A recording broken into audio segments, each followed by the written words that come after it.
Qu'est-ce que l'Église? Salut, je suis le pasteur Hervé Sadeu pour la Minute de l'édification. Certaines questions paraissent très simples mais se révèlent très complexes en finalité. À cette question, nous avons répondu, l'Église c'est le lieu, c'est l'endroit, c'est la maison où les chrétiens se rendent pour rencontrer leur Dieu, pour prier leur Dieu. Est-ce là la question, la réponse, l'enseignement que Christ nous a donné, ou bien ce que le monde a voulu qu'on retienne et qu'on véhicule au fil du temps? Le Seigneur nous met en garde contre le monde en nous disant dans le livre de Romains chapitre 12 au verset 2, « Ne vous conformez pas au siècle présent, c'est-à-dire le monde, mais soyez transformés par le renouvellement de l'intelligence, afin que vous discerniez quelle est la pensée du Seigneur, ce qui est bon, agréable et parfait. » Nous convient par ces mots à faire comme les chrétiens de Bérée, c'est-à-dire avoir une attitude noble qui consiste à vérifier la parole de Dieu pour connaître la pensée de Dieu. Le mot église va apparaître dans la Bible et dans le livre de Matthieu chapitre 16, pour la première fois, Jésus-Christ utilise ce mot pour indiquer son projet qu'il devait mettre en œuvre le moment venu. Les verbes conjugués dans ce texte témoignent à suffisance que l'Église n'était pas encore disponible parce qu'ils sont conjugués au futur de l'indicatif. L'Église, c'est Christ qui va bâtir son Église. C'est lui le maître de l'ouvrage. C'est son Église. Et il va nous le faire savoir. Seulement, il va nous indiquer que les matériaux qu'il va utiliser ne sont pas ceux que nous connaissons jusqu'à présent. Il dit, « Tu es pierre et sur cette pierre, je bâtirai mon Église. » Présentant ainsi un homme comme un matériel de construction. Il dit que cet homme, cette pierre sera bâtie sur une autre pierre qui servira cette fois-là de fondation. En grec, le mot pierre aura deux valeurs, Pétros et Pétra. Pétra signifiera le roc, la pierre immensément grande, une pierre inamovible qui peut servir de fondation. Pétra également est quand ceux qui creusent le forage doivent aller jusqu'à toucher Pétra pour avoir de l'eau pure. Pétra également peut être vu sur des montagnes, sur des hautes collines qui font jaillir d'eau. Tout ceci, ce sont des symboles de Jésus-Christ. Jésus-Christ est la pierre de la fondation. 1 Corinthiens chapitre 3. Jésus-Christ sera aussi indiqué comme la pierre qui donnait de l'eau, qui suivait Israël, qui donnait de l'eau à Israël. 1 Corinthiens chapitre 10.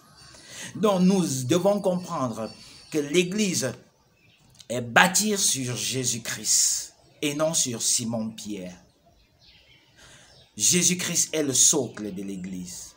L'Église sera donc bâtie avec des pierres Pétros, cette fois-là qui sont des pierres qu'on peut transporter, qu'on peut utiliser pour l'édification, synonyme de parpaing.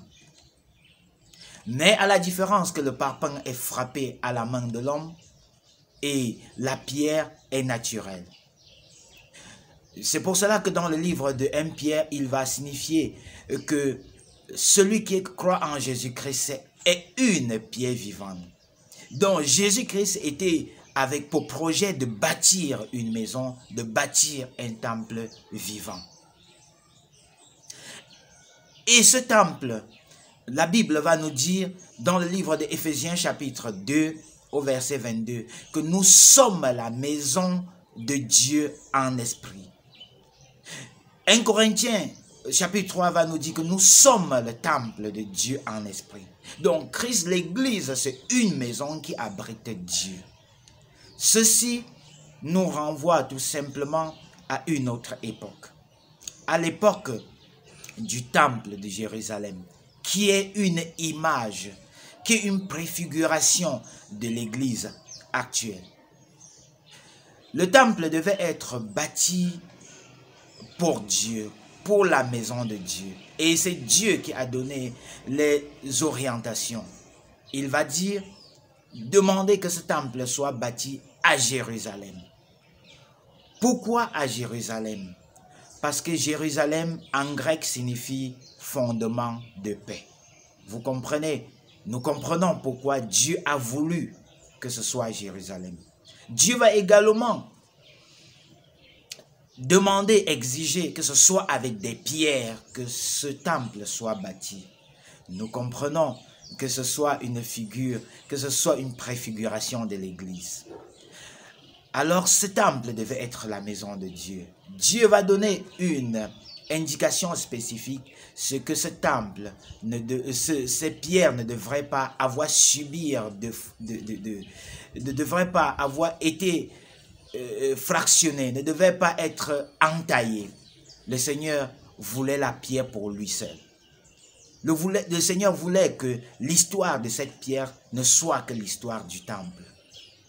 C'est pour cela que nous, en tant que pierre, nous appartenons à Christ, entièrement à Christ, parce que Dieu ne partage pas sa gloire avec une autre personne. Le Seigneur, dans le livre de Jean, chapitre 4, à partir du verset 22, va nous indiquer que Dieu n'est plus dans le temple, n'est plus à Jérusalem. Ce n'est plus à Jérusalem qu'il faut aller pour rencontrer Dieu, pour adorer Dieu. Et l'apôtre Paul va nous indiquer dans le livre de Actes des Apôtres que Dieu n'habite plus dans les maisons faites de main d'homme. Oui, ce n'est plus dans une maison qu'il faut aller chercher Dieu. Dieu n'habite plus dans une maison. Dieu n'habite pas dans la maison faite de main d'homme. Cependant, nous devons comprendre que Jésus-Christ, le bâtisseur de l'Église, a bâti Jésus-Christ est l'image de Moïse, à qui Dieu a donné l'orientation pour bâtir le temple de Dieu. Jésus-Christ a reçu la charge de bâtir l'église de Dieu, la maison de Dieu, la maison de Dieu. Dieu donc habite en nous. Nous sommes des porteurs de Dieu.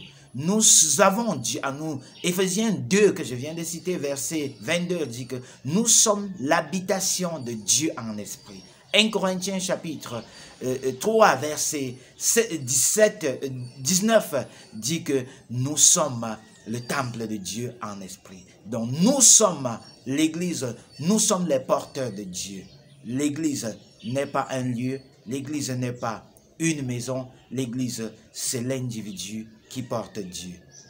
Voilà pourquoi dans les épîtres, nous verrons les salutations de l'apôtre Paul adressées à l'église. Non pas une maison à un bâtiment, mais aux personnes qui sont dans la maison. Il dit, saluez-moi l'église qui est dans la maison de Stéphanas. Saluez l'église qui est dans la maison de X et de Y.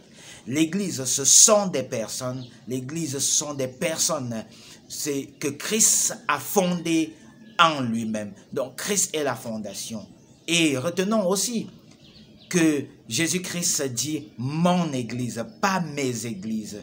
Il ne s'agit pas de plusieurs églises, mais d'une seule église. Éphésiens va nous le témoigner dans la loi de l'unicité. Il dit il y a une seule église, l'église de Christ. Il n'y a pas les églises de Christ. C'est ce que nous devons retenir. Nous sommes l'église. Tu es l'église de Christ et tu abrites Dieu. Shalom.